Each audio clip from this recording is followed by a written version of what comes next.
Ang inyong account balance ay 0 pesos and 0 centavos. Maraming salamat sa pagtawag sa aming customer service.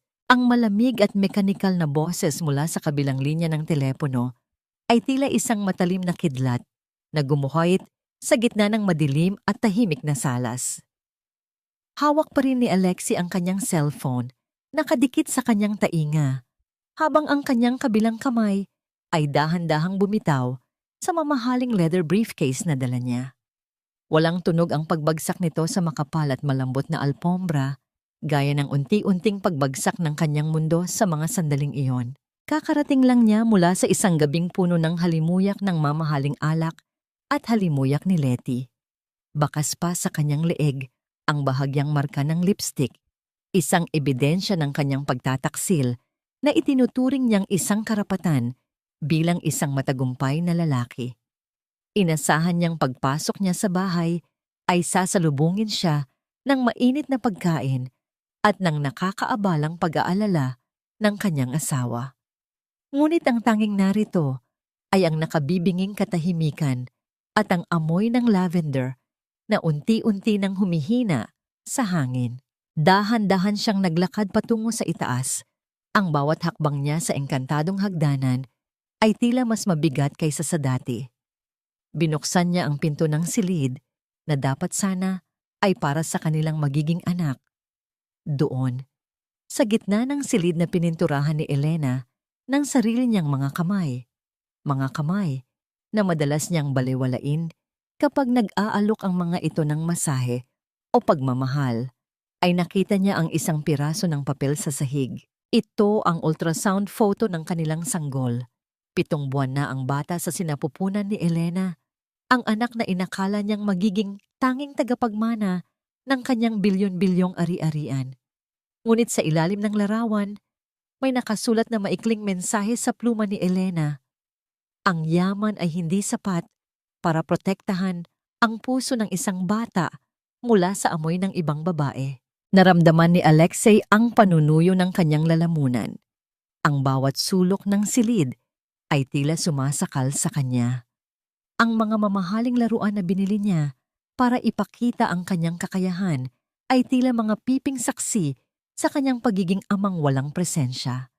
Napatingin siya sa kanyang vault na nakatago sa likod ng isang painting. Bukas ito. Hungkag. Wala na ang mga dokumento, wala na ang mga alahas, at gaya ng sabi sa telepono, wala na ang pera sa kanilang joint account. Ang bawat hibla ng kanyang katawan ay nagsimulang manginig. Hindi ito dahil sa takot na maging mahirap, kundi dahil sa biglang pagkaunawa na ang asawang itinuring niyang isang anino sa kanyang buhay ay ang siyang mismong nagbibigay ng liwanag sa kanyang tahanan. Ngayong wala na ang anino, tanging ang sarili niyang kadiliman ang natitira. Napaupo siya sa gilid ng crib na wala pang laman. Ang kanyang mga daliri ay humahaplos sa malamig na kahoy. Isang malalim na bara sa kanyang dibdib, ang tila gustong sumabog, ngunit walang luha ang lumalabas. Paano nagawa ng isang babaeng hindi makatingin ng diretso sa kanyang mga mata kapag siya ay galit na nakawan siya ng ganito? O baka naman, siya ang unang nagnakaw sa asawa, nagnakaw ng dignidad, ng oras at ng pangarap, hanggang sa wala nang natira kay Elena, kundi ang determinasyong tumakas. Tumingin siya sa bintana, sa malawak na hardin na nababalot ng hamog ng madaling araw. Ang lahat ng karangyang nakikita niya ay tila naging mga abo sa kanyang paningin. Isang tanong ang paulit-ulit na umaalingaw-ngaw sa kanyang isipan. Isang tanong na alam niyang hindi masasagot ng anumang halaga ng ginto sa mundo. Ano ang halaga ng isang kaharian kung ang tanging reyna na naniwala sa iyong kabutihan ay ikaw mismo ang nagtaboy palayo? Hindi pera ang nawala sa iyo, Alec. Ang nawala sa iyo ay ang tanging taong marunong magmahal sa isang halimaw na katulad mo. Ang boses ni Sergey ay hindi kakikitaan ng kahit anong emosyon, ngunit ang bawat salita niya ay tila mga hapdi ng latigo sa balat ni Alexei. Nakatayo ang kanyang matalik na kaibigan Sa harap ng malawak na bintana ng opisina nito, nakatalikod at pinagmamasdan ang mga ilaw ng lungsod na tila mga mumunting bituin na walang pakialam sa gulo ng mundo. Padabog na lumapit si Alexei. Ang kanyang mga kamao ay nakakuyom hanggang sa mamuti ang kanyang mga buko-buko. "Huwag mo akong pangaralan, Sergey. Alam kong ikaw ang tumulong sa kanya. Paano niya nalaman ang lahat ng passwords ko? Paano niya nagawang ubusin ang laman ng bank accounts ko sa loob lang ng isang gabi nang walang nakakapansin?" Dahan-dahang humarap si Sergey. Ang kanyang mga mata ay puno ng pagkadismaya, isang uri ng tingin na mas masakit pa kaysa sa isang sampal. "Ganyan ka na ba talaga kabulag? O baka naman masyado kang nalunod sa pabango ng babae mo, kaya hindi mo na napansin na ang asawa mo ang mismong bumubuo ng mga codes na yon para sa'yo? Elena was your architect, Alec. Hindi lang ng bahay niyo, kundi pati ng buhay mo. Pero itinuring mo lang siyang isang pirasong kasangkapan." Napaatras si Alexei. Ang bawat hininga niya ay tila may kasamang bubog. "Ibinigay ko sa kanya ang lahat. Ang mansyon, ang mga mamahaling alahas, ang pangalan ko. Ano pa ang kulang?" Isang mapait na ngiti ang sumilay sa labi ni Sergey habang dahan-dahan siyang lumalapit. "Ang kulang ay ikaw, ang katapatan mo, ang respeto mo." Kinuha ni Sergey ang isang envelope mula sa kanyang mesa at marahas itong inihagis sa harap ni Alexei. Hindi ito gumawa ng malakas na tunog, ngunit para kay Alexei, ang pagbagsak nito ay tila isang malakas na pagsabog sa katahimikan ng silid. "Ano ito?" tanong ni Alexei. Ang kanyang boses ay bahagyang nanginginig. Ang listahan ng mga gabi na wala ka sa tabi niya. Ang mga resibo ng mga hotel na pinuntahan niyo ni Letty. At ang mga record ng ospital na pilit niyang itinatago sa iyo dahil ayaw niyang dagdagan ang stress mo sa trabaho. Sagot ni Sergey, ang tono ay puno ng pagkamuhi. Habang nakikipaghalikan ka sa ibang babae, Elena was fighting for your child's life alone. Naramdaman ni Alexei ang biglang panlalamig ng kanyang mga kamay. Dahan-dahan niyang binuksan ang envelope. Ang mga papel sa loob ay tila naging malalaking timbang na nagpabagsak sa kanyang balikat.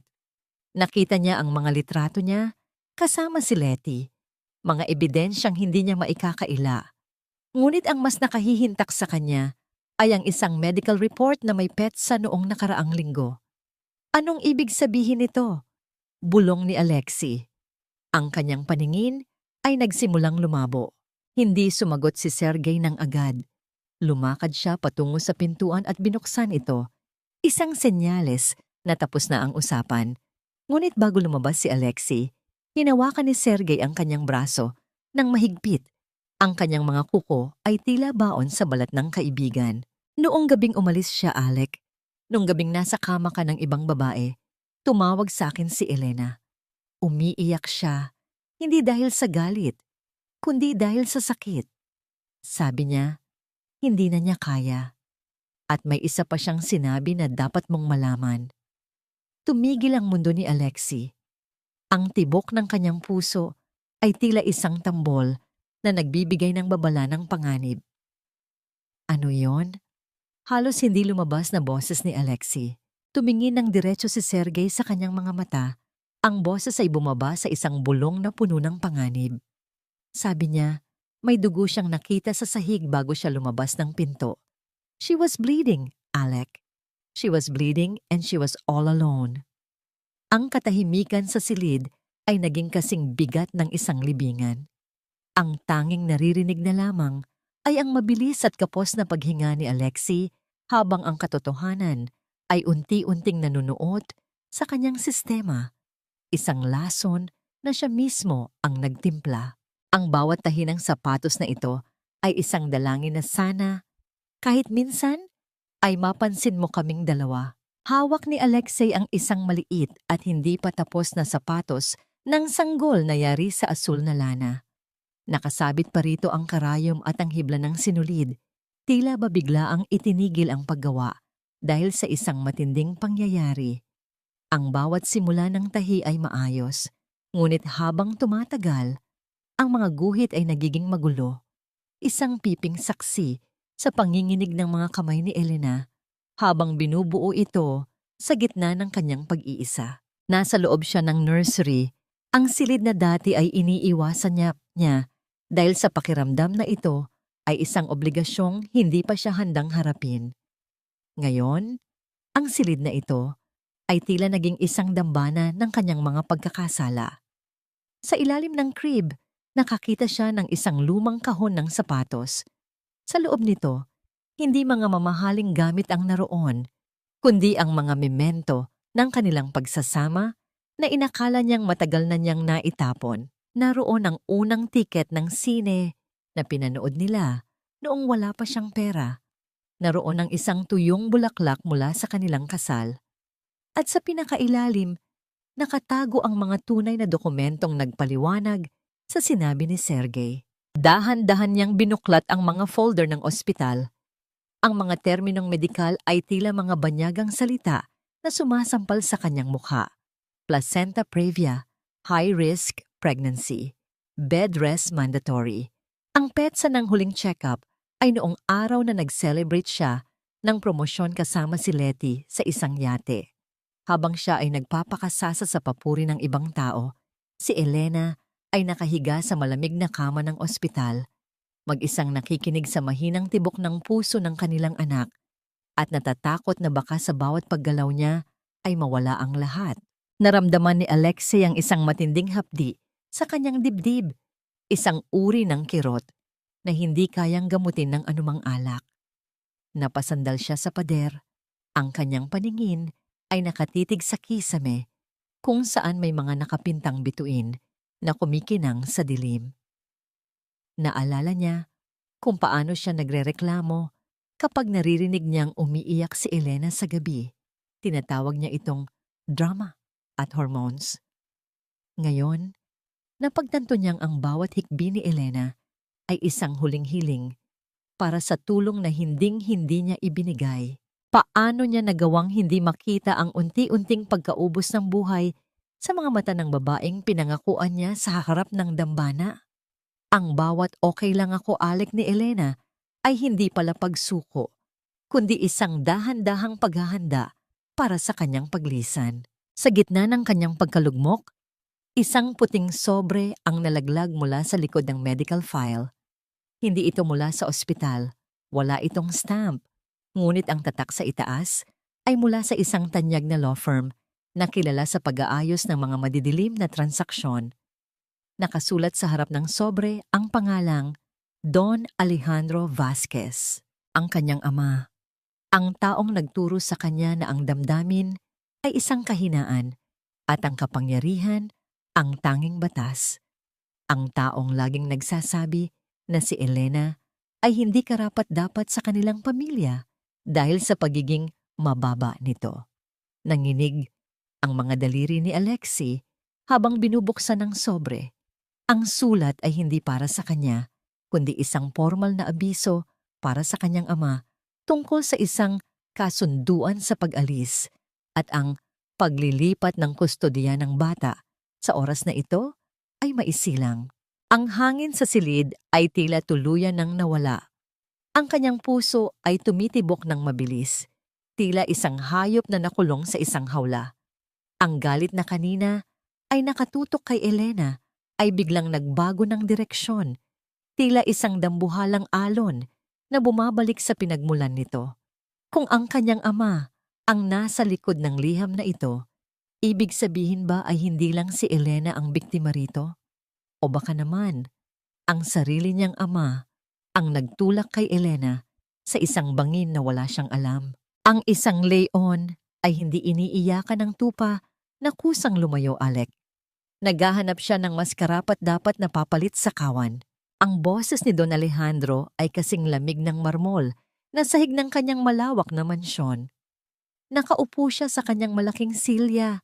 Marahang iniikot ang baso ng mamahaling whiskey habang ang usok ng kanyang tabako ay tila isang madilim na ulap na bumabalot sa kanyang mukha. Sa harap niya, nakatayo si Alexei, pagod, Gusot ang suot na polo at nanginginig ang mga kamay habang hawak ang sobrang natagpuan niya sa nursery. Ang kaibahan ng karangyaan ng opisina ng kanyang ama sa amoy ng gamot at lungkot na iniwan ni Elena ay tila isang malupit na biro. Dito, sa loob ng silid na ito, ang lahat ay may presyo. Ang lahat ay isang transaksyon. Ibig mong sabihin, alam mong aalis siya? Halos pabulong na tanong ni Alexi. Ang bawat salita ay tila isang mabigat na bato sa kanyang lalamunan. Ang liham na ito, balak mong kunin ang anak ko mula sa kanya. Isang mapait na tawa ang kumawala sa mga labi ng matanda. Ibinaba niya ang kanyang baso nang walang ingay sa ibabaw ng lamesang yari sa mahogany. Hindi ko balak kunin ang anak mo, Alexi. Balak kong iligtas ang dugong Vasquez mula sa isang babaeng walang ibang alam, kundi ang maging mahina. Elena was a mistake. Isang dekorasyong hindi kailanman bumagay sa ating pamilya. Naramdaman ni Alexi ang pag-akyat ng dugo sa kanyang ulo. Siya ang asawa ko at ang batang iyan ay anak ko. Asawa? Tumingin ng matalim si Don Alejandro. Ang kanyang mga mata ay walang bakas ng awa. Ang asawa ba ay hinahayaan ng asawang lalaki na malunod sa piling ng iba? Letty was a gift from me, Alec. I wanted to see how long you would stay in that boring marriage, and you proved me right. You chose pleasure over duty. Ang katotohanan ay tila isang malakas na sampal na nagpabingi kay Alexi. Ang lahat. Ang pagkakatagpo niya kay Letty. Ang mga gabing wala siya sa bahay. Ang unti-unting paglayo niya kay Elena ay tila isang dula-dulaan na ang kanyang ama, ang direktor, at siya, ang tangang bida, ay sumunod sa bawat kumpas. Pinalayas mo siya, sabi ni Alexi. Ang boses ay puno ng pait. Tinakot mo siya gamit ang custody ng bata, kaya siya napilitang kumuha ng pera at tumakas. Binigyan ko lang siya ng pagpipilian, sagot ni Don Alejandro habang dahan-dahang tumatayo. Lumakad siya patungo sa kanyang anak at tinapik ang balikat nito. Isang galaw na dapat ay nagpapalakas ng loob, ngunit ngayon ay tila isang pag-atake. Umalis siyang luhaan, Alec, at sa lagay niya sa dugong nakita ko sa kanyang binti bago siya sumakay ng sasakyan. Duda ako kung makakarating siya ng buhay sa kung saan man siya pupunta. Nanigas ang buong katawan ni Alexi. Ang huling sinabi ng kanyang ama ay tila isang sumpa na bumaon sa kanyang puso. Anong sinabi mo? Huwag ka nang mag-aksaya ng panahon sa paghahanap sa kanya. Pagpapatuloy ng matanda habang naglalakad patungo sa bintana. Isipin mo na lang na isa itong leksyon. Sa mundong ito, ang tanging mahalaga ay ang kapangyarihan. At ngayon, wala ka ng asawa, wala ka ng pera, at malamang, wala ka na ring anak. Naiwan si Alexi na nakatayo sa gitna ng malawak na silid. Ang kanyang puso ay tila isang pirasong papel na pinunit-punit at itinapon sa hangin. Ang katahimikan ng mansyon ay tila isang libingan na humihigop sa kanyang huling pag-asa. Kung totoo ang sinabi ng kanyang ama, kung nasaktan si Elena bago pa man ito tuluyang makalayo, nasaan na siya ngayon? At hanggang saan ang kayang gawin ni Don Alejandro para lamang masunod ang kanyang madilim na plano? Alec, bakit parang pasan mo ang daigdig? Ngumiti ka naman, honey. Sa wakas, wala na ang asawa mong parang laging namatayan ng pusa. It's just you and me now, and of course, your billions. Ang tinig ni Letty ay kasing tamis ng pulot. Ngunit para kay Alexi, ito ay tila tunog ng isang kaskas ng kuko sa pisara. Nakatayo si Letty sa gitna ng penthouse na siya mismo ang nagbayad. Ang puhugad na itinayo niya sa ibabaw ng mga luha ni Elena. Nakasuot ang babae ng isang malasutlang kulay pula na nightgown, may hawak na baso ng alak, at ang kanyang mga mata ay nagniningning sa kasakiman na inakala ni Alexi noon ay alam ng pag-ibig. Dahan-dahang lumingon si Alexi. Ang kanyang mga mata ay malalim ang itim na bilog sa ilalim, bakas ng puyat at pagsisisi. Ang bawat hakbang ni Letty patungo sa kanya ay naglalabas ng amoy ng matapang at mamahaling pabango, isang amoy na dati ay nagpapaalab sa kanyang pagnanasa, ngunit ngayon ay nagpapasuka sa kanya. Wala na ang pera, Letty. Ang bawat salita ni Alexei ay tila isang tuyong dahon na nalalaglag sa semento. Ubus na, zero. Ang accounts, ang investments, kinuha lahat ni Elena. Ang ngiti sa mga labi ni Letty ay unting naglaho.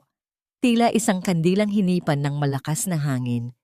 Ang baso ng alak sa kanyang kamay ay bahagyang nanghiwalay sa kanyang mga daliri bago niya ito ibinaba nang marahas sa lamesang salamin. What did you say? Huwag mo akong biruin ng ganyan, Alexei. Hindi nakakatawa. Hindi ako nagbibiro.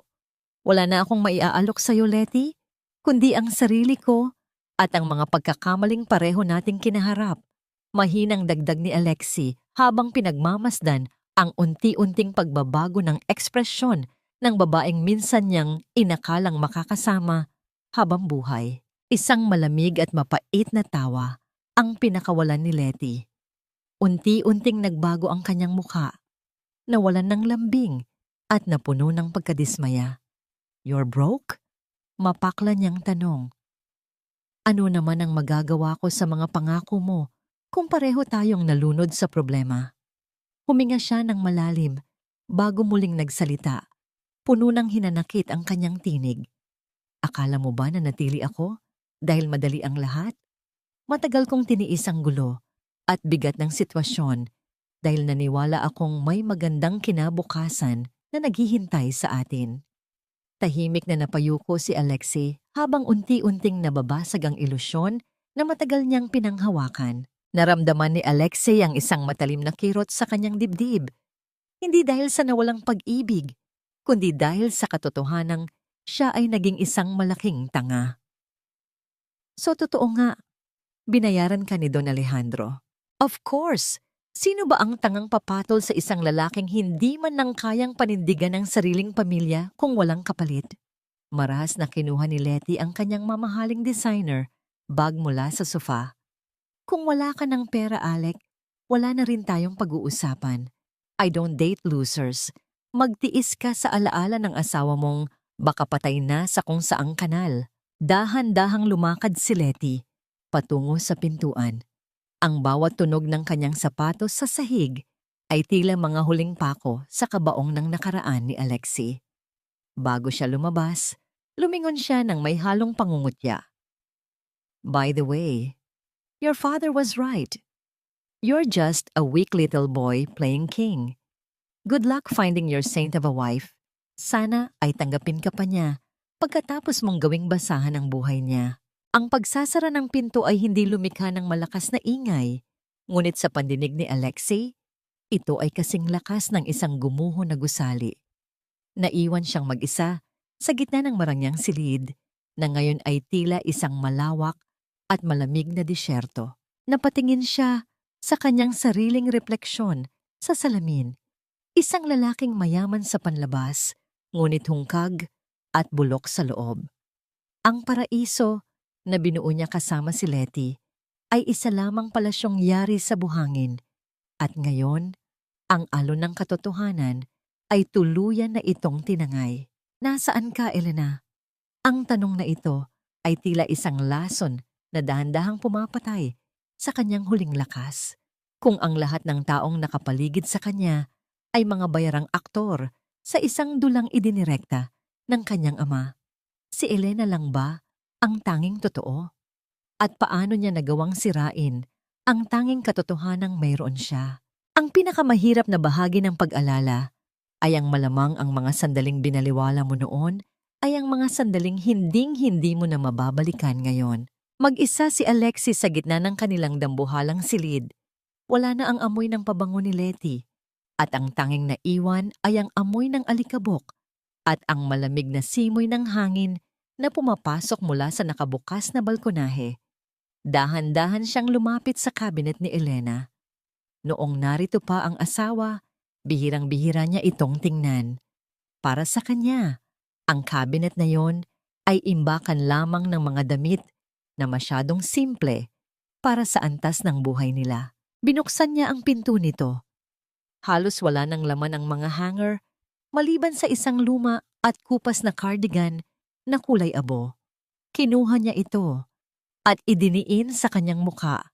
Tila bumalik ang kanyang gunita 7 taon na ang nakalilipas noong nagsisimula pa lamang sila. Wala pa silang malaking bahay noon. Nakatira sila sa isang maliit na apartment sa gilid ng rails kung saan ang ingay ng tren ang nagsisilbi nilang orasan. Naalala niya ang isang gabi ng tag-ulan kung saan sira ang kanilang bubong at tumutulo ang tubig sa gitna ng kanilang higaan. Imbes na magreklamo, tumawa lang si Elena habang naglalagay ng mga palanggana sa sahig. "Alec, balang araw, itatayo kita ng palasyo," sabi niya noon habang nanginginig sa ginaw. "Kahit dampa lang, basta kasama kita, sapat na," sagot ni Elena habang niyayakap siya ng mahigpit, suot ang cardigan na ito. Sa mga sandaling iyon, sapat na ang isang baso ng mainit na kape na pinaghahati ang inumin. Sapat na ang pangako ng bukas. Pero nang dumating ang bukas na yon, nang dumami ang pera at lumaki ang pangalan, tila nalunod si Alexei sa sarili niyang tagumpay. Ang bawat barya na nadagdag sa kanyang bulsa ay tila isang pader na itinayo niya sa pagitan nila ni Elena. Nabalik lamang ang diwa ni Alexei nang may maramdaman siyang matigas na bagay sa loob ng bulsa ng cardigan. Dahan-dahan niyang ipinasok ang kanyang kamay at inilabas ang isang maliit na medyas ng sanggol, kulay asul. Tila kapareho ng sapatos na nakita niya sa nursery. Ngunit may kakaiba. Mabigat ang medyas. Sa loob nito, kuminang ang isang bagay na binuo mula sa ginto at diamante. Ito ang wedding ring ni Elena. Ang singsing na pinag-ipunan ni Alexei sa loob ng 2 taon. Ang singsing na isinuot niya sa daliri ng babae, kasabay ng pangakong sa hirap at ginhawa. Bakit iniwan ni Elena ang singsing sa loob ng medyas ng kanilang anak? Isang tanong ang sumagi sa isip ni Alexei na nagpatigil sa tibok ng kanyang puso. Ibinabalik ba ni Elena ang kanyang pangako? Tinatapos na ba niya ang lahat? Hindi lang ang kanilang yaman, kundi pati ang kanilang sumpaan? Sa ilalim ng singsing, may isang maliit na piraso ng papel na nakatupi ng maigi. Sa sobrang panginginig ng mga kamay ni Alexei, halos mahulog niya ang lahat. Binuksan niya ang sulat at ang nakasulat doon ay hindi isang pamamaalam, kundi isang pangalan at isang address ng isang pawn shop sa isang liblib na bayan sa Bicol. Kung binabasa mo ito, ibig sabihin ay pinili mong tingnan ang mga gamit ko kaysa sa mga botelya ng alak mo. Pumunta ka rito bago maghating gabi sa Miyerkules. Huwag kang magdadala ng kahit sino. Ang petsang nakasulat sa ibaba ay ang petsa ngayong araw. Tumingin si Alexis sa kanyang relo. Mayroon na lamang siyang 3 oras para makarating sa isang lugar na 6 na oras ang layo. Ang kaba sa kanyang dibdib ay naging isang matinding takot. Hindi ito tungkol sa pera. Ito ay tungkol sa isang huling pagkakataon na baka mawala pa sa kanya kung hindi siya magmamadali. Ang katapatan ay hindi nababayaran ng sahod, Sir Alexei. Iyan ang hindi mo naintindihan sa loob ng maraming taon. Ang boses ni Nanay Rosa ay gumaralgal, tila isang lumang plaka na pilit inuukit ang katotohanan sa gitna ng katahimikan. Nakatayo ang matandang katulong sa paanan ng hagdanan, nakaharang sa daraanan ni Alexei na noon ay nagmamadaling lumabas. Hawak ang susi ng kanyang sasakyan at ang maliit na medyas na tila isang huling pag-asa. Tumigil si Alexei. Ang bawat pitik ng orasan sa pader ay tila isang matalim na kutsilyo na pumuputol sa kanyang natitirang oras. Ngunit ang tingin ni Nanay Rosa, ang matandang babaeng nagpalaki sa kanya at nag-alaga rin kay Elena, ay hindi niya kayang iwasan. May bigat ito na higit pa sa anumang utos ng kanyang ama. Nanay Rosa, kailangan kong umalis. Kailangan kong hanapin si Elena bago mahuli ang lahat, sabi ni Alexi. Ang kanyang boses ay nanginginig sa desperasyon. Hanapin? Isang mapait na buntong hininga ang kumawala sa matanda. Dahan-dahan siyang lumapit kay Alexi. Ang kanyang mga hakbang ay mabigat at may kasamang kalansing ng mga susi sa kanyang bulsa. Hinahanap mo siya ngayon dahil wala na ang pera mo. O dahil ngayon mo lang napagtanto na wala ka nang mauuwian. Napaatras si Alexi, tila tinamaan ng isang hindi nakikitang suntok. Hindi ito tungkol sa pera, Nanay Rosa. Alam ko na ang lahat. Alam ko na ang ginawa ni Papa. Alam ko na ang hirap na dinanas ni Elena. Alam mo? Huminto si Nanay Rosa sa harap niya. Alam mo ba kung ilang gabi siyang nakaupo sa hapagkainan, tinitingnan ang pagkaing lumalamig habang hinihintay ka? Alam mo ba kung ilang beses niyang tinakpan ang kanyang bibig ng unan para hindi mo marinig ang kanyang pag-iyak kapag umuuwi kang amoy alak at amoy ng ibang babae? Naramdaman ni Alexi ang paninikip ng kanyang dibdib. Ang bawat salita ni Nanay Rosa ay tila isang piraso ng bubog na bumabaon sa kanyang lalamunan.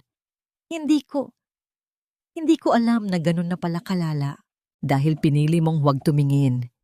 Sigaw ng matanda. Ang kanyang mga mata ay naniningkit sa galit at awa. Si Elena, Sir Alec, kahit kailan ay hindi siya nagreklamo sa akin. Sasabihin lang niya, Nanay Rosa, pagod lang si Alec. Marami lang siyang iniisip sa opisina. Pinagtatakpan ka niya hanggang sa huli. Pinoprotektahan niya ang imahe mo sa harap ko, sa harap ng mga tauhan mo, at higit sa lahat, sa harap ng sarili niya. Pero ang tao ay may hangganan din. Dahan-dahang ipinasok ni Nanay Rosa ang kanyang kamay sa bulsa ng kanyang apron at inilabas ang isang maliit at kalawanging susi. Hindi ito ginto, hindi ito espesyal, ngunit ang paraan ng paghawak dito ng matanda ay tila ba ito ang pinakamahalagang bagay sa mundo. Bago siya umalis noong gabing iyon, tinawag niya ako. Maputla siya, Sir Alec. Ang kanyang mga labi ay nanginginig at may bakas ng dugo sa kanyang damit. Akala ko ay katapusan na niya. Kwento ni Nanay Rosa habang ang mga luha ay nagsisimulang pumatak sa kanyang mga kulubot na pisngi. Ibinigay niya sa akin ang susi na ito. Sabi niya, Nanay, kung sakaling may isipan ni Alec na buksan ang kanyang puso, ibigay mo ito sa kanya. Pero kung pera pa rin ang hanap niya, hayaan mo siyang mabulok sa mansyong ito. Inabot ni Alexi ang susi. Malamig ito sa kanyang palad. Iyan ang susi sa lihim na drawer sa loob ng nursery. Pagpapatuloy ni Nanay Rosa, hindi mo magugustuhan ang makikita mo sa loob, Sir Alec. Dahil doon nakatago ang lahat ng mga bagay na tinanggihan mong tanggapin. Pero kailangan mong harapin ang katotohanan bago ka pumunta sa Bicol. Dahil kung hindi ka magbabago, kahit mahanap mo pa siya, hinding-hindi ka na niya tatanggapin. Naiwan si Alexi na nakatitig sa maliit na susi habang si Nanay Rosa ay dahan-dahang lumalayo patungo sa madilim na pasilyo. Ang katahimikan ng bahay ay tila naging isang malalim na hukay. Alam ni Alexi na ang oras ay tumatakbo, ngunit alam din niyang ang paglalakbay niya patungong Bicol ay walang saysay kung hindi niya muna bubuksan ang lihim na iniwan ng kanyang asawa. Ano ang nasa loob ng drawer na yon? Isang sumbat? O isang katotohanang mas masakit pa sa kamatayan? Ang bawat pahina ay hindi tinta ang laman, kundi ang mga tuyong luha ng isang babaeng walang ibang hiningi kundi ang iyong oras. Dahan-dahang pinihit ni Alexi ang susi sa maliit na drawer na nakatago sa ilalim ng cabinet sa nursery. Naramdaman niya ang paglaban ng luma at kinalawang na bakal. Tila ba ayaw nitong ipakita ang mga lihim na matagal nang ikinulong sa dilim. Sa isang banayad na hila, bumukas ang drawer ng walang anumang ingay. At ang bumadya sa kanyang paningin ay isang lumang notebook na may disenyong mga bulaklak, isang simpleng talaarawan na madalas niyang makitang hawak ni Elena noon, ngunit hindi niya kailanman binigyang pansin. Nanginginig ang mga daliri ni Alexi habang binubuklat ang unang pahina. Ang sulat kamay ni Elena ay maayos, ngunit habang tumatagal ang mga petsa, ang mga letra ay tila naging paspas at nanginginig, bakas ng panghihina ng katawan. 14 ng Mayo, basa ni Alexi sa kanyang isipan. Ngayong gabi, may nakita na naman akong dugo. Natatakot ako para sa baby. Sinubukan kong tawagan si Alec, pero hindi siya sumasagot. Siguro ay napakarami niyang ginagawa para sa kinabukasan namin. Panginoon, gabayan mo po siya. Sana ay ligtas siyang makauwi. Napahawak si Alexis sa kanyang dibdib. Iyon ang gabing nasa isang party siya sa yate. Ipinagmamayabang ang kanyang bagong kontrata habang hawak-hawak ang baywang ni Letty. Habang siya ay nagdiriwang, ang asawa niya ay nakikipaglaban sa takot na mawala ang kanilang anak, at ang tanging ginawa nito ay ipagdasal ang kanyang kaligtasan. Binuklat pa niya ang mga sumunod na pahina. Walang anumang salita ng puot. Walang galit ako sa iyo, Alec. Ang bawat entry ay puno ng pangungulila at pag-asa na balang araw ay babalik ang dating Alexi. Ang lalaking nakilala niya sa riles ng tren. Ang lalaking walang pera pero may pusong tapat. Sa pinakahuling pahina, may isang petsang nakasulat. Ang gabi bago umalis si Elena. Alec, kung sakaling mabasa mo ito, ibig sabihin ay huli na ang lahat. Alam ko ang plano ng iyong ama. Alam ko na gusto niyang kunin ang anak natin dahil sa tingin niya ay mahina ako. Pero para sa anak ko, magiging matapang ako. Pupunta ako sa lugar kung saan tayo unang nangarap. Doon, walang pera, walang Don Alejandro, at walang kasinungalingan. Sa likod ng pahina, nakasulat ang isang GPS coordinate na tumutugma sa address ng pawn shop sa Bicol na nakita niya sa cardigan. Ngunit may dagdag na babala sa ibaba. Huwag kang pupunta kung ang dala mo ay ang iyong kayabangan. Pumunta ka lang kung handa ka ng maging asawa at ama. Naramdaman ni Alexei ang pagpatak ng kanyang sariling luha sa papel na nagdulot ng maliliit na bahid sa tinta. Ang lihim na ni Elena ay hindi pala isang plano para saktan siya, kundi isang huling mapa para iligtas ang kanyang kaluluwa. Tumingin siya sa kanyang relo. 2 oras na lang. Marahas niyang isinara ang talaarawan at isinilid ito sa kanyang loob ng polo, malapit sa kanyang puso. Tumakbo siya palabas ng mansyon, hindi na lumingon sa karangyaang, tila naging isang malaking bilangguan para sa kanya. Pinasadahan niya ang kanyang sasakyan, ngunit bago pa man niya mapaandar ang makina, umilaw ang kanyang cellphone. Isang mensahe mula sa isang hindi kilalang numero ang lumitaw sa screen. Huwag kang tutuloy, Alexi. Nakabantay ang mga tauhan ng iyong ama sa bawat daan patungong Bicol. Kung gusto mong mabuhay si Elena, tumigil ka. Ang malamig na pawis ay gumuhit sa noo ni Alexi. Ang kanyang ama ay hindi lang pala nagnakaw ng kanyang pamilya, kundi handa ring pumatay para mapanatili ang kontrol. Itutuloy ba niya ang biyahe kahit ang bawat kilometro ay panganib?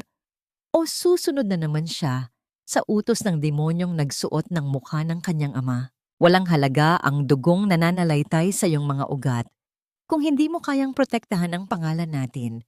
You are a failure as a Vasquez and a disaster as a CEO.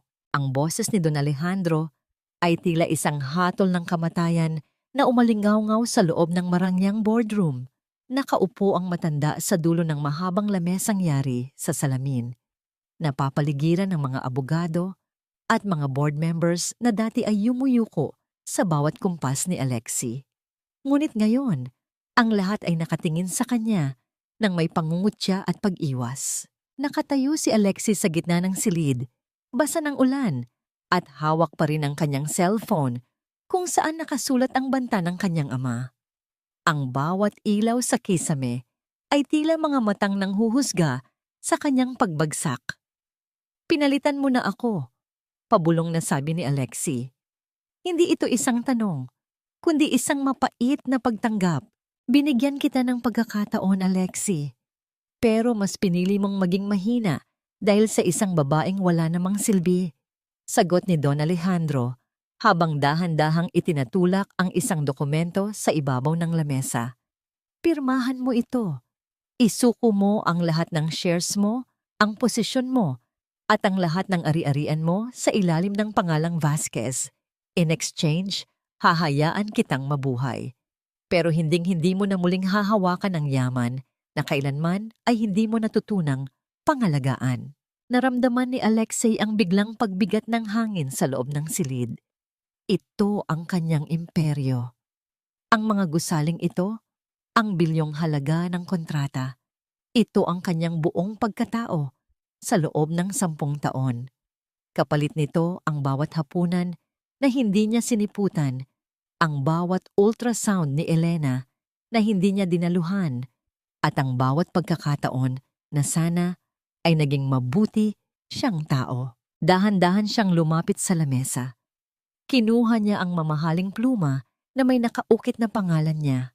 Ang bigat nito sa kanyang daliri ay tila bigat ng mga tanikalang matagal nang nakagapos sa kanya. Tumingin siya ng diretso sa kanyang ama.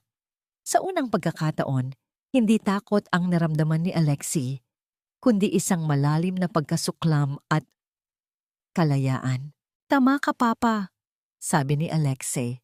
Ang kanyang boses ay naging kalmado at buo. "I am a failure as a Vasquez dahil ang pagiging Vasquez ay nangangahulugan ng pagiging isang halimaw na walang puso. Kung ang presyo ng pagiging anak mo ay ang pagtalikod sa asawa at anak ko, busog na ako. I'm done." Sa isang mabilis na galaw, pinirmahan ni Alexei ang mga dokumento. Isinampal niya ang pluma sa ibabaw ng lamesa na lumikha ng isang matalim na tunog na bumasag sa katahimikan ng boardroom. Dahan-dahan niyang hinubad ang kanyang Rolex, ang susi ng kanyang sports car, at ang kanyang corporate ID. Isa-isa niya itong inilapag sa harap ng kanyang amang gulat na gulat. "Kunin mo lahat. Ang pera, ang kumpanya, ang pangalan. Wala akong pakialam." Pagpapatuloy ni Alexei habang dahan-dahang umaatras patungo sa pinto. Pero tandaan mo ito, hindi mo kontrolado ang buhay ni Elena at hinding-hindi mo mahahawakan ang anak ko. Lumabas si Alexei ng opisina nang hindi lumilingon. Ang mga tauhan ng kanyang ama na nakabantay sa bawat kanto ay tila hindi na niya alintana. Sa bawat hakbang niya palayo sa gusaling yon, ang bigat sa kanyang dibdib ay unti-unting napapalitan ng isang kakaibang gaan. Wala na siyang pera, wala na siyang sasakyan, wala na siyang kapangyarihan. Ngunit sa ilalim ng kanyang polo, ramdam niya ang init ng talaarawan ni Elena. Nang makalabas siya sa gusali, ang malakas na ulan ay agad na dumampi sa kanyang balat. Wala siyang payong, wala siyang masasakyan, at ang kalsada patungong Bicol ay mahaba at mapanganib. Ngunit sa gitna ng dilim, nakita niya ang isang pamilyar na lumang sasakyan na nakaparada sa tapat. Bumaba ang bintana nito at lumitaw ang mukha ni Sergey. "Akala ko ay mas pipiliin mo ang bilyones mo kaysa sa konsensya mo," sabi ni Sergey nang may bahagyang ngiti, ngunit ang kanyang mga mata ay seryoso. "Sakay na. Hindi pwedeng maglakad ang isang dating CEO hanggang Bicol." "Sergey? Bakit?" tanong ni Alexei. "Dahil nangako ako kay Elena na babantayan kita hanggang sa maging tao ka ulit," sagot ni Sergey habang binubuksan ang pinto. "Pero mag-ingat ka, Alec. Ang mga tauhan ng tatay mo ay hindi lang nakabantay sa kalsada. Kanina pa sila sumusunod sa atin." Tumingin si Alexei sa side mirror at nakita ang dalawang itim na SUV na dahan-dahang umaandar mula sa dilim ng parking lot. Ang tunay na labanan ay nagsisimula pa lang. Ang kalayaan ay hindi matatagpuan sa rurok ng isang gusali, kundi sa layo ng kalsadang handa mong lakbayin para sa taong nagbigay ng kulay sa iyong mundo. Habang bumibilis ang takbo ng lumang sasakyan ni Sergey, pinagmamasdan ni Alexei ang unti-unting paglaho ng mga naglalakihang ilaw ng Maynila. Ang bawat building na kanilang nadadaanan ay tila mga aninong pilit humihila sa kanya pabalik sa isang buhay na puno ng pagkukunwari. Ngunit sa bawat kilometrong nadaragdag sa pagitan niya at ng kanyang dating opisina, nararamdaman niya ang dahan-dahang pagputol ng mga tanikala sa kanyang puso. Ang loob ng sasakyan ni Sergey ay amoy kape at lumang leather, malayo sa esterilisadong amoy ng kanyang dating sports car. Ang ingay ng makina ay hindi kasing pino ng mga mamahaling sasakyan, ngunit bawat panginginig nito sa ilalim ng kanyang upuan ay nagpapaalala kay Alexei na siya ay buhay at siya ay totoo. Bakit mo ginagawa ito, Sergey? Tanong ni Alexei habang nakatingin sa labas, kung saan ang mga puno ay tila mga dambuhalang sumasayaw sa gitna ng madilim na kalsada. Wala na akong pera. Hindi na kita mababayaran sa tulong mo. Isang maikling tawa ang kumawala sa mga labi ni Sergey. Mahigpit ang hawak niya sa manibela habang matalas ang tingin sa rearview mirror. Iyan ang problema sa'yo, Alec. Akala mo ang lahat ng bagay sa mundong ito ay may price tag. Tinutulungan kita dahil si Elena ang huling anghel na nakilala ko. At ayaw kong mapunta ang anak niya sa kamay ng tatay mong walang kaluluwa. Natahimik si Alexei. Napatingin siya sa kanyang mga kamay na dati ay puro pluma at papeles lamang ang hawak. Ngayon, ang mga ito ay malinis pero tila walang silbi. Naisip niya si Elena. Lumaki ang asawa niya sa ganitong kapaligiran. Simple, tahimik at malayo sa ingay ng pera. Paano niya nagawang pilitin ang isang ibon na katulad ni Elena na makulong sa isang hawlang ginto? Tumigil sila sa isang maliit na karinderya sa tabi ng highway para magpagasolina. Ang bawat patak ng ulan sa bubong na yari sa yero ay lumilikha ng isang malungkot na musika. Lumabas si Alexei at naramdaman ang lamig ng hangin sa probinsya. Wala siyang suot na mamahaling coat. Tila tinalikuran na rin siya ng init ng kanyang nakaraan. Sa kabilang bahagi ng kalsada, nakita niya ang isang pamilya na kumakain sa ilalim ng isang maliit na bumbilya.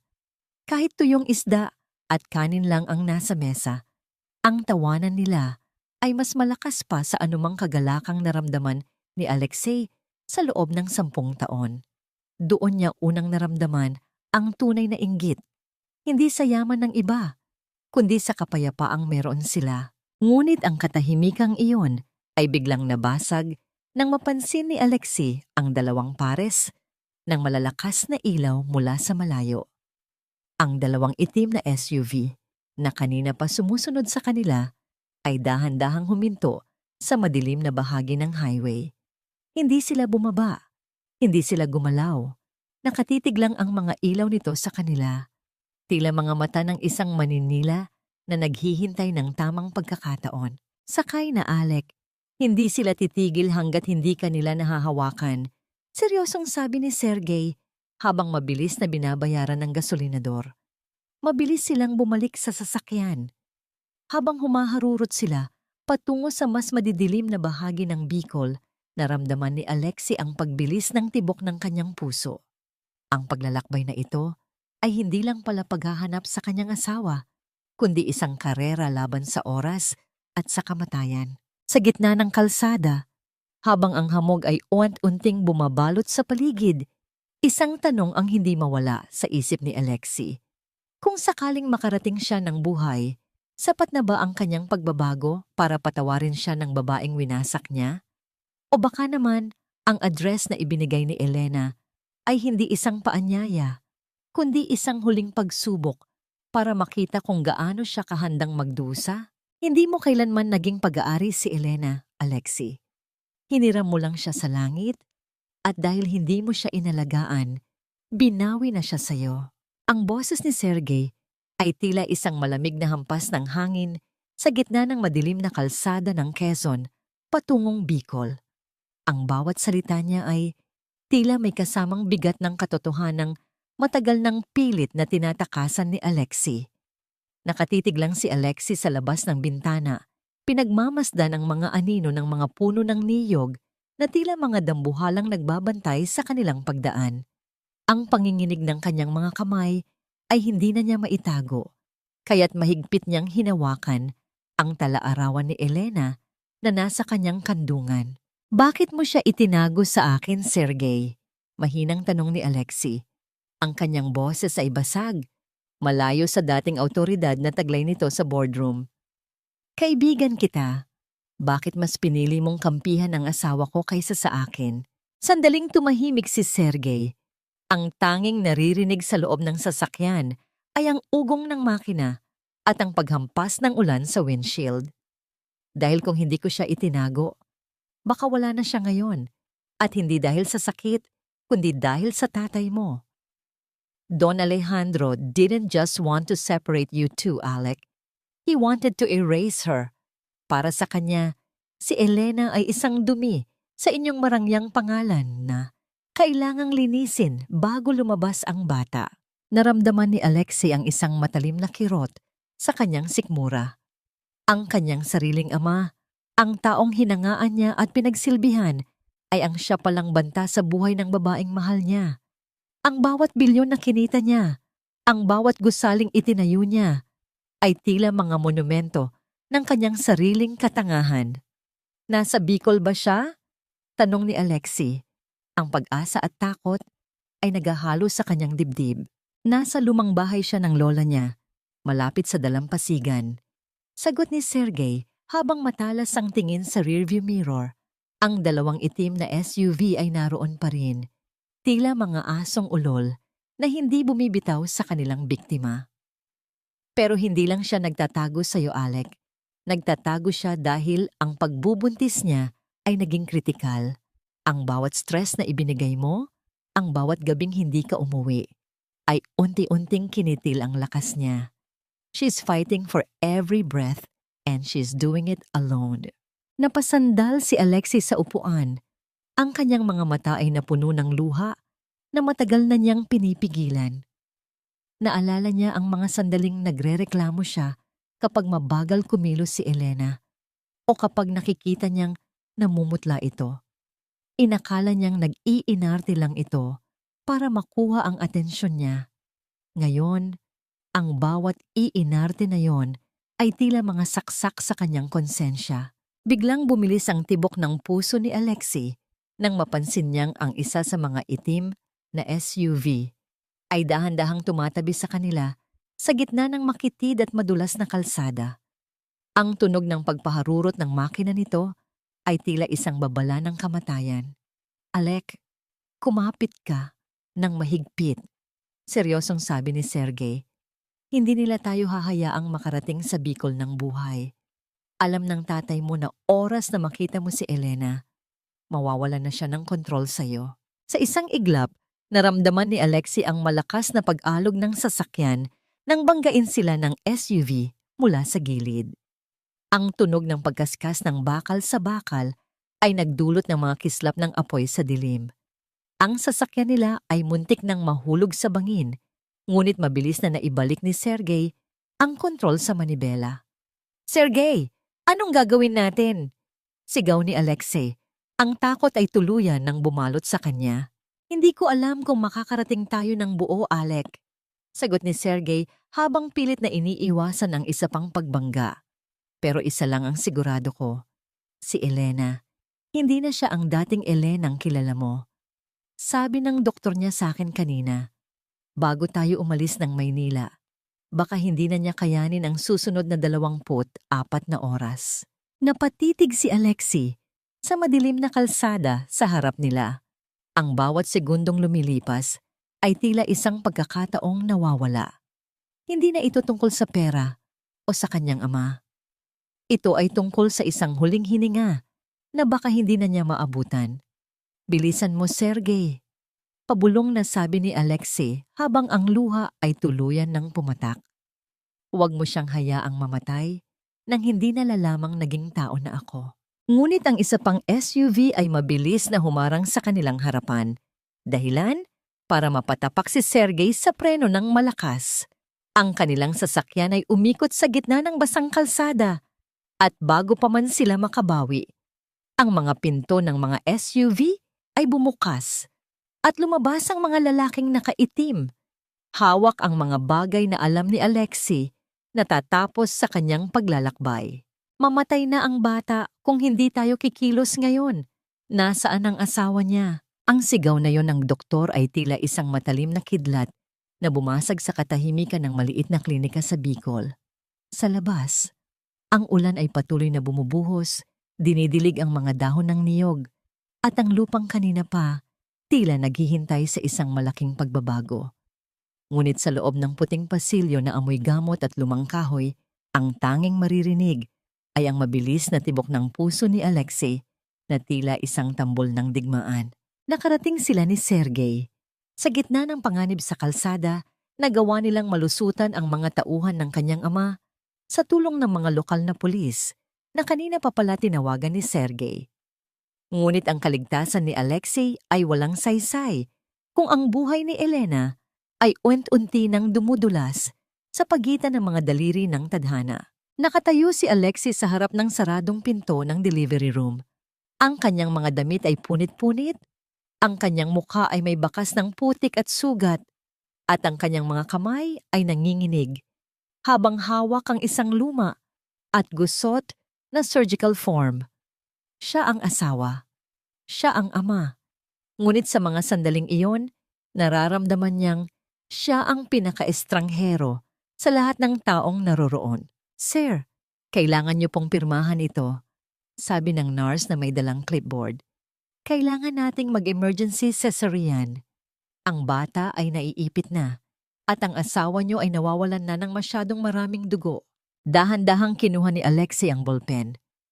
Ang simpleng pagpirma na dati ay ginagawa niya sa mga kontratang bilyon ang halaga ay naging pinakamahirap na gawain sa kanyang buhay.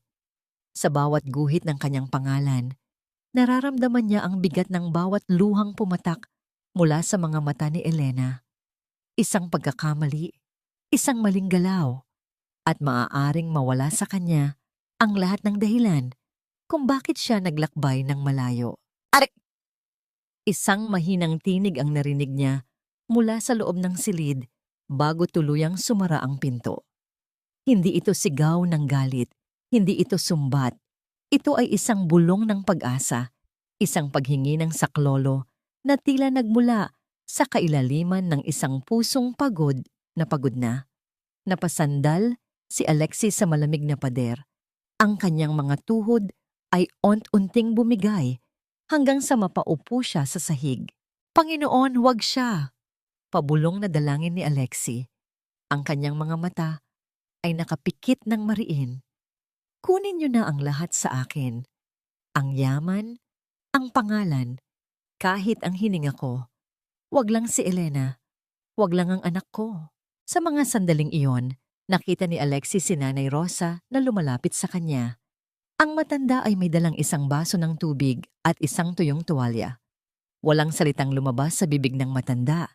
Ngunit ang marahang paghaplos nito sa balikat ni Alexei ay tila isang pagkilala na ang lalaking nasa harap niya ngayon ay hindi na ang mapagmataas na CEO, kundi isang lalaking handang mamatay para sa kanyang pamilya. 1 oras, 2 oras. Ang bawat pitik ng orasan sa dingding ay tila isang parusa. Ang bawat paglabas-masok ng mga nurse na may dalang mga madugong tela ay nagpapatigil sa mundo ni Alexei. Hanggang sa bumukas ang pinto at lumabas ang doktor. Ang kanyang mukha ay balot ng pagod at ang kanyang surgical gown ay may mga bahid ng pulang likido. Ang dugong nagpapaalala kay Alexei sa kanyang mga pagkakasala. "Doktor, kamusta sila?" tanong ni Alexei. Ang kanyang boses ay halos hindi marinig. Tumingin ang doktor sa kanya ng matagal, tila tinitimbang kung handa na ba siyang tanggapin ang balita. Ligtas ang bata. Isang malusog na lalaki. Nakahinga ng maluwag si Alexei, ngunit ang kasunod na sinabi ng doktor ay tila isang punyal na bumaon sa kanyang puso. "Pero ang asawa niyo, masyadong mahina ang kanyang katawan. Hindi siya gumigising at ang kanyang vital signs ay patuloy na bumabagsak. Kailangan niyo siyang kausapin. Baka sakaling marinig niya ang boses mo at magkaroon siya ng dahilan para lumaban." Napatayo si Alexei. Ang kanyang buong katawan ay nanginginig. Dahan-dahan siyang lumapit sa pinto Ngunit bago siya pumasok, nakita niya sa kabilang dulo ng pasilyo ang isang pamilyar na anino. Isang lalaking nakasuit, may hawak na tungkod, at may mga matang tila galing sa impyerno. Ang kanyang ama, si Don Alejandro. Nandito siya, at alam ni Alexei na hindi siya naparito para bumisita, kundi para tapusin ang kanyang nasimulan. Ibigay mo sa akin ang bata, Alexei. Wala ka ng kakayahang palakihin ang isang Vasquez sa gitna ng basurang ito. Ang boses ni Don Alejandro ay tila isang malupit na hatol na yumanig sa payapang pasilyo ng klinika. Nakatayo ang matanda sa harap ni Alexei. Ang kanyang mamahaling suit ay hindi man lamang nagusot sa kabila ng mahabang biyahe. Ang kanyang tungkod na yari sa ivory ay tumatama sa sahig ng may ritmo. Tila bawat tunog ay isang paalala ng kanyang kapangyarihan. Tumingin si Alexis sa kanyang ama. Ang kanyang sariling anyo ay kabaliktaran ng karangyaang nasa harap niya. Ang kanyang polo ay may mantsa ng dugo at putik. Ang kanyang mga mata ay lubog sa puyat. At ang kanyang mga kamay ay nanginginig, hindi sa takot, kundi sa nag-aalab na pagnanais na protektahan ang kanyang mag-ina. Hindi ito isang negosyo, Papa. Pabulong na sagot ni Alexei. Ang kanyang tinig ay puno ng pait. Ang anak ko ay hindi isang investment na maaari mong bawiin dahil lang sa tingin mo ay nalulugi ka. Tingnan mo ang sarili mo, Alexei. Pangungutya ng matanda habang itinuturo ang paligid. Nasa isang butas ka ng klinika sa gitna ng kawalan. Wala kang pera, wala kang pangalan. Kahit ang gamot na magliligtas sa asawa mo, hindi mo mababayaran. Isuko mo ang bata sa akin at titiyakin kong makukuha ni Elena ang pinakamahusay na doktor sa Maynila. Isang pirma mo lang at mabubuhay ang babaeng sinasabi mong mahal mo. Naramdaman ni Alexei ang isang matalim na kirot sa kanyang puso. Ito ang pinakamalupit na laro ng kanyang ama, ang paggamit sa buhay ni Elena para makuha ang bata. Napatingin siya sa glass window ng silid ni Elena. Nakita niya ang kanyang asawa, maputla, nakakabit sa mga makina at tila isang kandilang unti-unti nang nauubos. Sa mga sandaling iyon, lumapit ang isang nurse. Bakas ang pag-aalala sa mukha nito. Sir, kailangan na po nating makuha ang gamot mula sa kabilang bayan. Pero kailangan po ng deposito para sa espesyal na transportasyon at sa rare blood type na kailangan ni Ma'am Elena. Hindi po tumatanggap ang supplier ng credit card dito dahil offline ang system namin. Ito na ang sandaling kinatatakutan ni Alexei. Wala siyang cash. Wala na siyang laman ng pitaka. Tumingin siya sa kanyang ama na ngayon ay nakangisi, naghihintay sa kanyang pagsuko. Ngunit may isang bagay na nakalimutan ni Don Alejandro. Ang Alexei na nasa harap niya ngayon ay hindi na ang lalaking sumasamba sa pera. Dahan-dahang hinubad ni Alexei ang kanyang Rolex mula sa kanyang kaliwang pulso. Ang relo na ito ay simbolo ng kanyang unang bilyon. Ang bagay na dati ay ipinagmamayabang niya sa bawat boardroom meeting. Ang metal nito ay malamig, ngunit ang bigat nito ay tila naging isang sandata sa kanyang kamay. Lumakad siya patungo sa nurse at inabot ang relo. Ito. Kunin mo ito. Isangla mo, ibenta mo, gawin mo ang lahat. Mas mataas ang halaga nito kaysa sa anumang depositong kailangan nyo. Siguraduhin nyo lang na darating ang gamot at dugo sa loob ng 30 minuto. Alexei! Iyan ay isang koleksyon. Sigaw ni Don Alejandro. Ang kanyang muka ay namumula sa galit dahil sa pagkabigo ng kanyang plano. Iyan ay isang piraso ng bakal, Papa. Mahinahong sagot ni Alexei nang hindi lumilingon. Ang buhay ni Elena ay walang katumbas na presyo, ang namayani sa pasilyo. Ang pagbibigay ni Alexei ng kanyang huling simbolo ng kayamanan ay tila isang paglilinis ng kanyang kaluluwa. Ang bawat segundo ng paghihintay ay naging isang dalangin.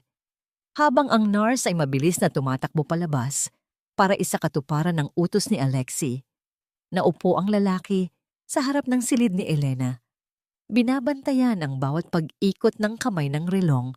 Wala na sa kanyang pulso, kundi nasa kanyang alaala na lamang. Makalipas ang ilang sandali, na naramdaman ni Alexei na tila isang buong buhay.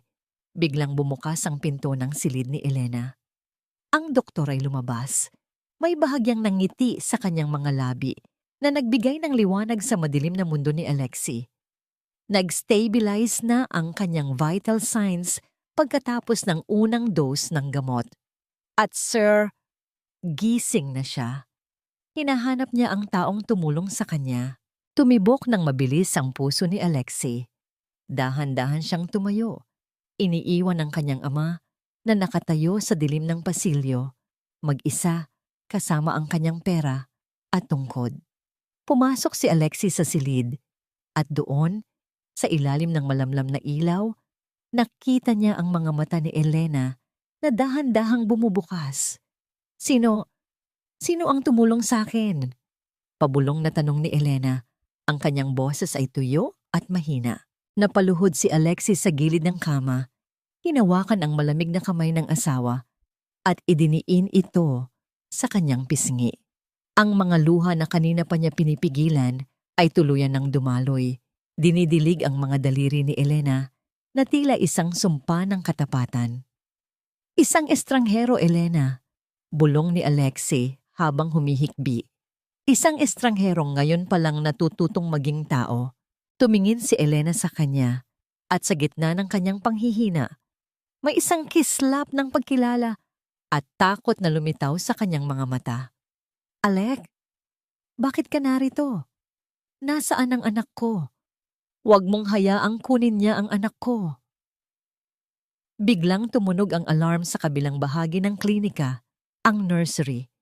Isang kaguluhan ang nagsisimulang mabuo sa labas. At narinig ni Alexei ang boses ni Don Alejandro na muling nag-uutos sa kanyang mga tauhan. Alec, please, ang anak natin. Huwag mong hayaang maging katulad mo siya. Huwag mong hayaang makuha siya ng ama mo.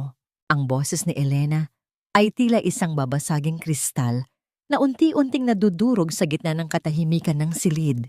Ang bawat salita niya ay punit-punit, binuo mula sa huling lakas ng isang inang handang mamatay para sa kanyang sanggol. Nakatingin si Alexis sa kanyang asawa at sa kauna-unahang pagkakataon, hindi ang takot sa kanyang ama ang nanaig sa kanya, kundi ang isang matinding apoy ng pagprotekta na ngayon lamang niya naramdaman. Narinig ni Alexei ang mabilis na yabag ng mga sapatos sa labas ng pasilyo. Kasunod ng boses ng kanyang ama na nagbibigay ng mga utos na tila ba nasa loob sila ng isang boardroom at hindi sa isang klinika kung saan may mga buhay na nakataya. Hindi na nag-isip si Alexei. Dahan-dahan niyang binitawan ang kamay ni Elena, hinaplos ang noo nito at hinalikan ng malamig nitong pisngi. Pangako, Elena, hinding-hindi niya mahahawakan ang anak natin. Magpahinga ka na muna. Bulong ni Alexei bago siya dahan-dahang tumayo at lumabas ng silid. Sa tapat ng nursery, nakatayo si Don Alejandro kasama ang dalawa niyang tauhan. Hawak ng isa sa mga lalaki ang pintuan habang ang nurse sa loob ay nakayakap sa maliit na plastik na higaan ng sanggol. Bakas ang matinding takot sa kanyang mukha. Dumating din si Sergey, humihingal at may bahid ng dugo sa kanyang suot na barong. Tila nanggaling sa isang pakikipagtalo sa labas. Alexei, tumabi ka. Utos ni Don Alejandro. Ang kanyang tungkod ay tumatama sa sahig ng may awtoridad. Isang tunog na dati ay nagpapayuko kay Alexei, ngunit ngayon ay tila wala ng saysay. Dadalhin ko ang batang ito sa Maynila. Doon niya makukuha ang pangangalagang kailangan niya. Hindi rito sa lugar na ito na amoy kahirapan at kamatayan.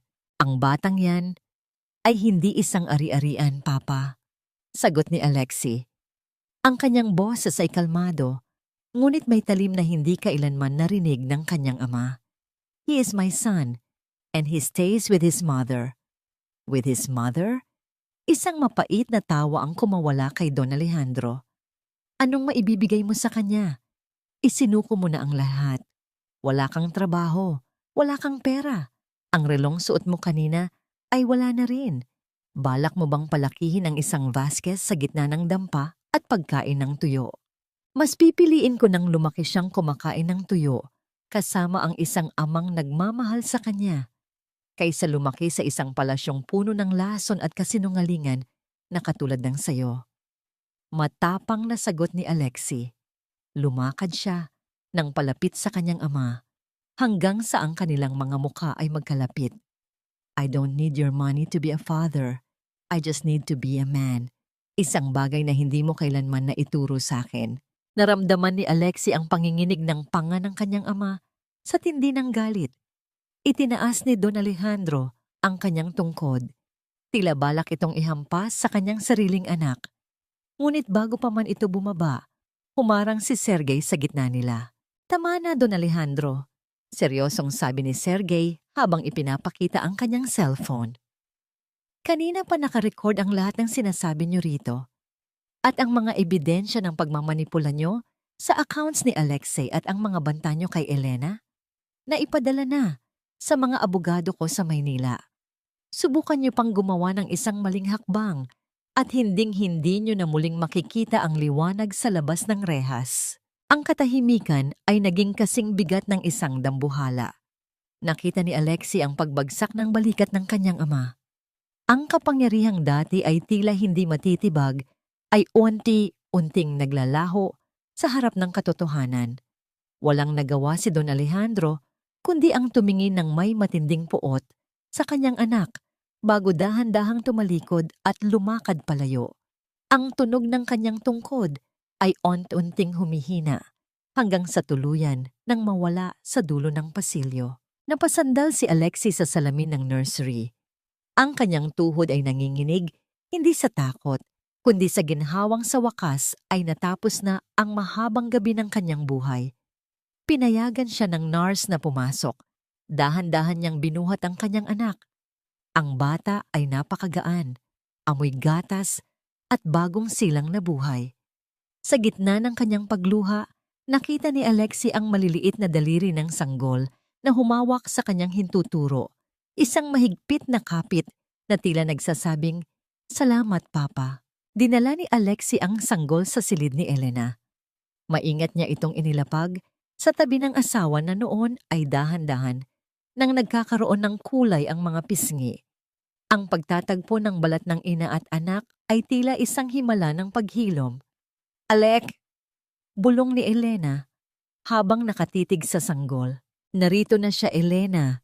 Ligtas na tayong lahat." Sagot ni Alexi habang hinahaplos ang buhok ng kanyang asawa. "Wala na tayong pera, wala na tayong mansyon. Pero pangako, ibibigay ko sa inyo ang isang buhay na totoo. Isang buhay na hindi natin kailangang ikahiya." Hinawakan ni Elena ang kamay ni Alexi. At sa pagkakataong ito, wala nang takot sa kanyang mga mata. Tanging ang pag-asa ng isang bagong simula ang naroon. Sa gitna ng simpleng klinika, malayo sa ingay ng yaman, ngunit punong-puno ng pag-ibig. Ang tunay na kayamanan ay hindi nasusukat sa ningning ng ginto, kundi sa gaspang ng mga palad na handang magtrabaho para sa kapakanan ng mga mahal sa buhay. 3 buwan ang nakalipas mula nang huling marinig ni Alexei ang tunog ng traffic sa Maynila at ang malamig na boses ng kanyang ama. Ngayon, ang tanging gumigising sa kanya sa umaga ay ang banayad na hampas ng alon sa pampang at ang malakas na tilaok ng mga manok sa likod bahay ng lola ni Elena. Nakatayo si Alexi sa harap ng dagat. Suot ang isang simpleng t-shirt na may mantsa ng pintura at isang lumang pantalon. Ang kanyang mga kamay, na dati ay tanging pluma at baso ng whisky lang ang hawak, ngayon ay may mga kalyo na mula sa pag-aayos ng bubong at pagtulong sa mga mangingisda sa kanilang baryo. Ngunit sa bawat hapdi ng kanyang balat, nararamdaman niya ang isang uri ng dangal na hindi niya kailanman naramdaman sa loob ng 10 taon sa corporate world. Dahan-dahan siyang bumalik sa maliit na bahay na yari sa kawayan at semento. Sa beranda, nakita niya si Elena na nakaupo sa isang tumba-tumba. Kandong ang kanilang anak na si Mateo. Ang sikat ng araw ay tumatama sa mukha ni Elena, na ngayon ay masigla na at may rosas na kulay sa mga pisngi. Ang kanyang asawa ay hindi na ang anino na dati ay nagtatago sa dilim ng kanilang mansyon. Siya na ngayon ang liwanag ng munting tahanang ito. Alec, halika na rito. Malamig na ang kape mo. Tawag ni Elena. Ang kanyang boses ay may himig ng kapayapaan. Lumapit si Alexei at hinalikan ang noo ni Elena bago maingat na kinuha ang natutulog na sanggol mula sa kanyang bisig. Ang pakiramdam ng maliit na katawan ni Mateo sa kanyang mga braso ay tila isang angkla na nagpapanatili sa kanya sa tamang landas. May balita ba mula sa Maynila? Tanong ni Elena. Ang kanyang mga mata ay seryosong nakatingin kay Alexei. Tumango si Alexei. Tumawag si Sergey kanina. Ang kumpanya, kinuha na ng gobyerno ang karamihan sa mga assets ni Papa dahil sa mga illegal na transaksyong nadiskubre nila. Don Alejandro is alone in that big house, Elena. Wala siyang kahit sino. Ang yaman niya na dati ay ginagamit niyang pananakot. Ngayon ay naging sarili niyang bilangguan. Ang namayani sa pagitan nila. Walang kagalakan sa tinig ni Alexei tungkol sa pagbagsak ng kanyang ama. Tanging isang malalim na pag-unawa na ang puot at kasakiman ay laging may katumbas na karma. Napatawad mo na ba siya? Mahinang tanong ni Elena. Huminga ng malalim si Alexei. Pinagmamasdan ang payapang mukha ng kanyang anak. Hindi ko alam kung mapapatawad ko siya sa ginawa niya sa iyo, Elena. Pero napatawad ko na ang sarili ko sa pagiging bulag. At sapat na yon para makatulog ako ng mahimbing sa gabi. Ang mahalaga ay narito tayo. Walang kompetisyon, walang pagtataksil. Tayo lang. Hinawakan ni Elena ang kamay ni Alexei. Ang kanilang mga daliri ay nagdaop. Tila bumubuo ng isang bagong pangako na mas matibay kaysa sa ginto. Sapat na yon, Alec. Bulong ni Elena. Ang paghilom ay hindi nangyayari sa loob ng isang gabi. Pero ang mahalaga, nagsimula na tayo. Habang ang araw ay uwan-tanting lumulubog sa abot-tanaw, nagkulay kahel ang buong paligid. Ang simpleng hapunan na inihanda ni Nanay Rosa sa loob ng bahay, sinaing, pritong isda, at gulay na pinita sa bakururan, ay tila isang piging na hindi kayang tapatan ng anumang 5-star restaurant. Wala na ang bilyonaryong si Alexei Vasquez. Ang natitira na lamang ay si Alec, isang asawa, isang ama, at isang lalaking sa wakas ay natutong magmahal ng totoo. Sa gitna ng payapang Bicol, nahanap niya ang kanyang paraiso na hindi kailanman mabibili ng salapi. Isang taon ang mabilis na lumipas, na tila ba ang bawat araw ay isang pahina ng bagong kabanata na isinusulat ng tadhana sa ibabaw ng mga abo ng nakaraan. Ang sikat ng araw sa baybayin ng Bicol ay may dalang kakaibang init. Hindi ito ang nakapapapasong init ng mga ilaw sa opisina, kundi ang yakap ng kalikasang nagpapapaalala na ang bawat umaga ay isang pagkakataon para sa muling pagsilang. Nakatayo si Alexei sa maliit na beranda ng kanilang bahay.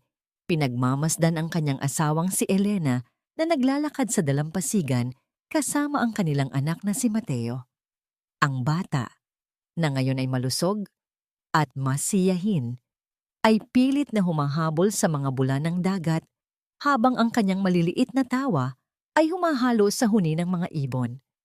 Sa bawat hakbang ni Elena, makikita ang isang babaeng hindi na kailanman muling yuyuko sa takot. Ang kanyang tindig ay puno ng dangal at ang kanyang mga mata ay nagniningning sa kapayapaang nahanap niya sa gitna ng pagpapatawad. Dahan-dahang lumapit si Alexis sa kanila. Ang kanyang mga balikat ay mas malapad na ngayon. Ang kanyang balat ay mas matingkad dahil sa pagtatrabaho sa ilalim ng araw. At ang bawat kalyo sa kanyang mga kamay ay isang medalya ng kanyang katapatan sa kanyang bagong buhay. Hindi na siya ang lalaking nangangailangan ng mamahaling sasakyan para patunayan ang kanyang halaga. Ang tanging kailangan niya ay ang pagmamahal na nakikita niya sa mga mata ng kanyang mag-ina. Honey, look at Mateo. He's trying to talk to the waves na naman. Nakangiting sabi ni Elena habang inaabot ang kamay ni Alexei. Hinawakan ni Alexei ang kamay ng asawa. Pinagsasama ang kanilang mga daliri kung saan muling nagniningning ang kanilang mga wedding ring.